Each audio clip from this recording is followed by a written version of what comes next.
Di fatto è stata ostaggio di questo cantiere.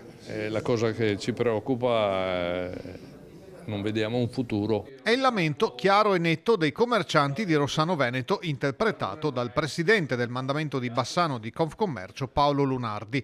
Il cantiere è lì dal 2019 e i negozianti, una sessantina gli aderenti ad Ascom, senza contare gli altri, attendono, nonostante un dialogo costante con le diverse amministrazioni comunali, una risposta. Ma in generale ci sono dei problemi perché mancano i parcheggi, ci sono problemi di funzionalità e di conseguenza ci sono attività che in questo momento stanno molto soffrendo, ci sono attività chiuse, attività che hanno avuto un calo sensibile del fatturato. Posso dimostrarlo che io ho perso come attività il 40% di fatturato.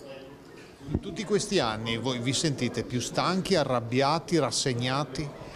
Io personalmente ormai sono rassegnato perché la stanchezza ormai non c'è più, è sparita, ma sono rassegnato perché ho visto da parte degli amministratori un disinteresse totale per noi commercianti della piazza. Fin dal 2015 i commercianti hanno mantenuto un'interlocuzione costante col comune di Rossano Veneto, con lettere che hanno mantenuto la linea costante dell'attenzione agli esercenti. Rossano né più né meno non è nient'altro che una cittadina che ha sofferto negli ultimi 15-20 anni dei cambiamenti economici. Se poi ci si mette anche la burocrazia, sono veramente delle grosse difficoltà.